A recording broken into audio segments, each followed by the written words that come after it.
ओम नमो भगवते वासुदेवाय। स्वागत है आप सभी का हमारे चैनल पर। आज के इस वीडियो में हम आपको सुनाएंगे आषाढ़ मास की अमावस्या की कथा। इसके अलावा आप सुनेंगे श्रीमद् भगवत गीता के 7वें अध्याय का पाठ हिंदी में और 7वें अध्याय का महात्म्य भी आप सुनेंगे। अमावस्या के दिन भगवत गीता के 7वें अध्याय का पाठ करने से पितृ प्रसन्न होते हैं, पितरों को शांति प्राप्त होती है एवं भगवान श्री हरि विष्णु की कृपा से मोक्ष प्राप्त होता है। इसीलिए प्रत्येक अमावस्या पर श्री गीता जी के 7वें अध्याय का पठन अथवा श्रवण अवश्य ही करना चाहिए। इसके अलावा हमारे चैनल पर सभी प्रकार की व्रत कथाएं, व्रतों से जुड़ी जानकारियां दी जाती हैं। अगर आप अभी तक चैनल से नहीं जुड़े हैं, आपने चैनल को सब्सक्राइब नहीं किया है, तो चैनल को सब्सक्राइब करके बेल आइकन पर क्लिक कर दें।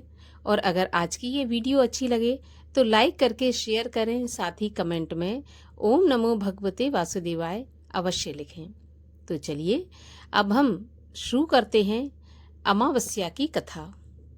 इसके बाद सुनेंगे भगवत गीता के 7वें अध्याय का पाठ और 7वें अध्याय का महात्म्य। तो अमावस्या की कथा के अनुसार एक समय की बात है, एक ब्राह्मण अपनी पत्नी के साथ रहता था। वे दोनों ही भगवान विष्णु के बहुत बड़े भक्त थे। दोनों प्रतिदिन अपना ज्यादातर समय भगवान के ध्यान में और पूजा पाठ में ही बिताते थे। ब्राह्मण का घर धन धान्य से भरा हुआ था, किंतु वह बहुत दुखी रहता था। संतान ना होने के कारण वह दंपति अत्यंत ही शोक में रहते थे। एक दिन ब्राह्मण ने अपनी पत्नी से कहा कि मैं तपस्या करने के लिए वन में जा रहा हूँ। इसके बाद वह भगवान पर भरोसा और संतान की कामना लेकर वन में तपस्या करने के लिए चला गया। ब्राह्मण को कठोर तपस्या करते हुए कई वर्ष बीत गए, लेकिन उसे फल की प्राप्ति नहीं हुई। अंत में हार मानकर ब्राह्मण ने अपने जीवन को समाप्त करने का निर्णय ले लिया। अपने जीवन समाप्त करने के बारे में सोचकर उसने पेड़ की डाली पर फांसी का फंदा डाल दिया और अपने गले पर बांधने लगा। तभी वहां पर सुख अमावस्या प्रकट होकर बोली, हे ब्राह्मण, तुम्हारे भाग्य में 7 जन्म तक कोई संतान नहीं लिखी है, किंतु मैं तुम्हें 2 कन्या का वरदान देती हूँ। तुम अपनी एक कन्या का नाम अमावस्या रखना और दूसरी का नाम पूनम रख देना। तुम अपनी स्त्री से कहना कि वह 1 वर्ष तक सुख अमावस्या का व्रत रखे और अमावस्या के दिन 1 कटोरी चावल भरकर उस पर दक्षिणा रखकर दान कर दे। सुख अमावस्या की बातें सुनकर ब्राह्मण घर आया और ये पूरा वृत्तांत उसने अपनी पत्नी को सुना दिया। सुख अमावस्या के आदेश के अनुसार ब्राह्मणी ने व्रत रखना आरंभ कर दिया। कुछ दिनों बाद ब्राह्मण के घर 2 कन्याओं ने जन्म लिया, जिसमें से एक कन्या का नाम अमावस्या और दूसरी का पूनम रखा गया। जब ब्राह्मण की दोनों बेटियां बड़ी हुईं, तो ब्राह्मण ने उनका विवाह कर दिया। बड़ी बहन अमावस्या धार्मिक प्रवृत्ति की थी। वह काफी समय भगवान की पूजा और धर्म कर्म में व्यतीत करती थी। इसके विपरीत पूनम भगवान को बिल्कुल भी नहीं मानती थी। बड़ी बहन अमावस्या के घर में सुख समृद्धि के भंडार थे, पर छोटी बहन के घर में दरिद्रता छाई थी। जब बड़ी बहन अमावस्या को अपनी छोटी बहन पूनम के बारे में पता चला, तो वह बहुत दुखी हो गई। तब अमावस्या अपनी बहन के लिए ढेर सारा सामान लेकर उससे मिलने गई। छोटी बहन के घर पहुंचकर अमावस्या ने उसे 1 वर्ष तक सुख अमावस्या का व्रत करने की सलाह दी। साथ ही अमावस्या ने व्रत को विधि पूर्वक करने के बारे में पूनम को बताते हुए ये भी कहा कि तुम 1 वर्ष तक सुख अमावस्या का व्रत करना और 1 कटोरी में चावल भरकर उसे दान कर देना। ऐसा करने से तुम्हारे सभी कष्ट दूर हो जाएंगे और घर में सुख समृद्धि आएगी। पूनम ने अपनी बहन की बात को मानते हुए ऐसा ही किया, जिसके बाद 1 साल के भीतर पूनम का घर धन धान्य से भर गया और उसके घर एक बेटे ने जन्म लिया। बोलिए सुख अमावस्या की जय। हे सुख अमावस्या, जैसे आपने पूर्णिमा और अमावस्या के घर में भंडार भरे रखे, वैसे ही जो भी भक्त आपका व्रत करे, आपकी कथा सुने या पढ़े, उसके घर में सदा भंडार भरे रहें। बोलिए सुख अमावस्या की जय। और आइए आप सुनते हैं श्रीमद् भगवत गीता के 7वें अध्याय का पाठ हिंदी में।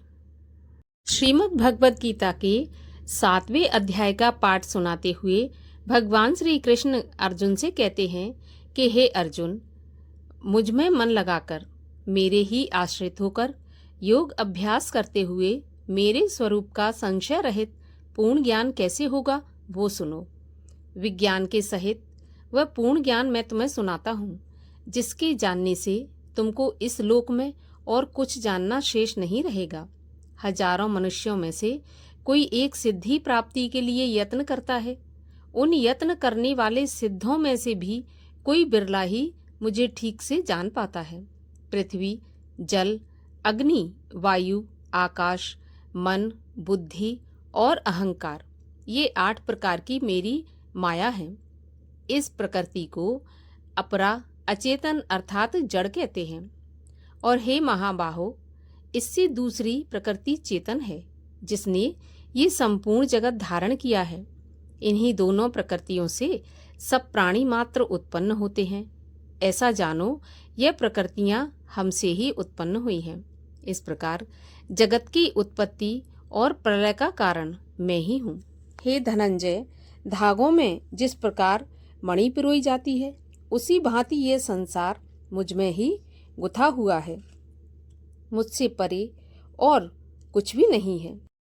हे कुंती नंदन, जल में रस मैं ही हूँ, चंद्रमा और सूर्य में प्रभा मैं ही हूँ, सब वेदों में प्रणव मैं ही हूँ, आकाश में शब्द तथा पौरुषों में पौरुष मैं ही हूँ। हे अर्जुन, पृथ्वी में जो सुगंध है तथा अग्नि में तेज मैं ही हूँ। हे पार्थ, संपूर्ण प्राणियों में सनातन बीज रूप मुझको ही जानना। बुद्धिमानों में बुद्धि रूप और तेजस्वियों में तेज मैं ही हूँ। हे अर्जुन, काम और रोग रहित बलवान पुरुषों में बल और पुरुषों में धर्म के विरुद्ध ना जानने वाला कर्म मैं ही हूँ। जितने सात्विक, राजस, तामस पदार्थ हैं, वे सब मुझसे ही उत्पन्न हुए हैं, परंतु उनमें मैं नहीं रहता, ये सब मुझ में रहते हैं।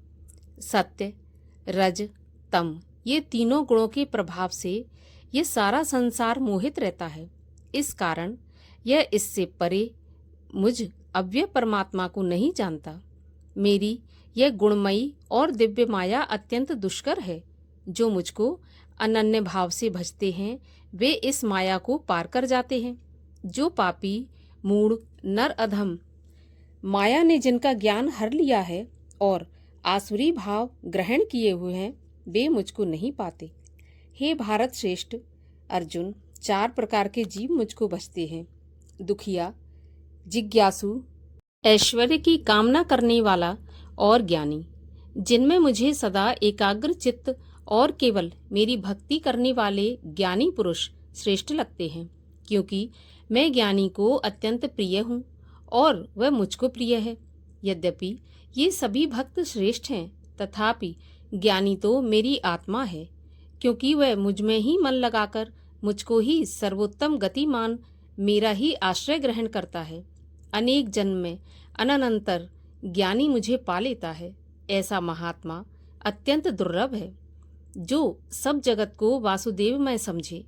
अपनी अपनी प्रकृति के नियम के अनुसार मनुष्य भिन्न भिन्न काम वासनाओं के अज्ञान में डूबकर उन फलों की चाहना से अन्य देवताओं के अधीन होकर उनकी उपासना करते हैं। हे अर्जुन, जो भक्त श्रद्धापूर्वक जिन जिन देवताओं का पूजन करना चाहते हैं, उन पुरुषों की उस श्रद्धा को मैं दृढ़ कर देता हूँ। वह इस श्रद्धा से युक्त होकर उस देवता की आराधना करता है, फिर उसको मेरे ही रचे हुए कर्म फल प्राप्त होते हैं, परंतु उन अल्प बुद्धि वालों का फल नाशवान है।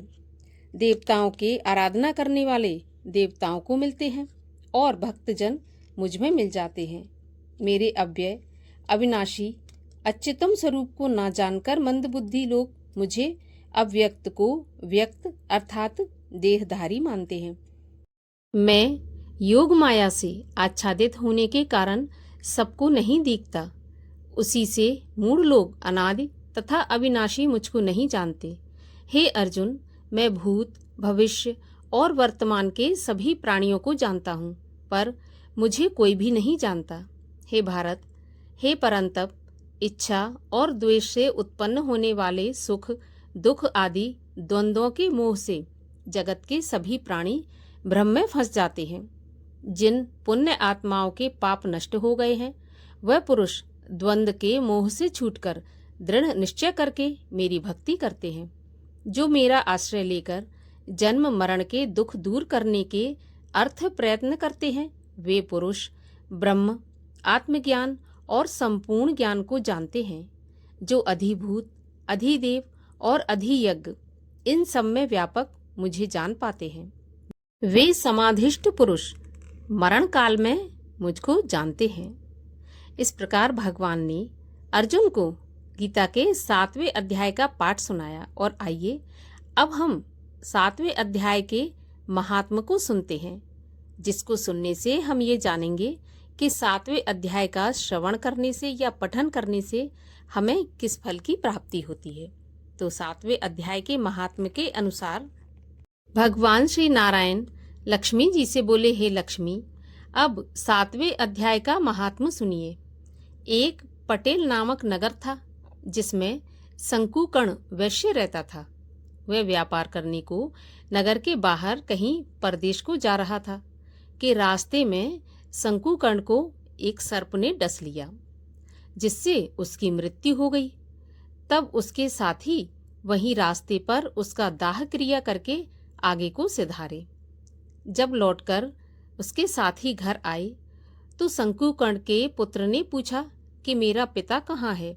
तब उन व्यापारियों ने कहा कि तेरे पिता को सर्प ने डस लिया था, सो वह मर गया, और ये तेरे पिता का सामान है, सो तू ले ले। तब शंकुकर्ण का पुत्र बोला कि जिस सर्प ने मेरे पिता को काटा है, मैं उसको मार डालूंगा। उन व्यापारियों से उसने कहा कि चलो, मुझे वह जगह दिखाओ जहां मेरा पिता शंकुकर्ण मरा था। तो व्यापारियों ने वहां पर ले जाकर उसको खड़ा कर दिया। वहां उसने देखा तो वहां एक बामी मणि थी, जिसे वह कुदीले से खोदने लगा।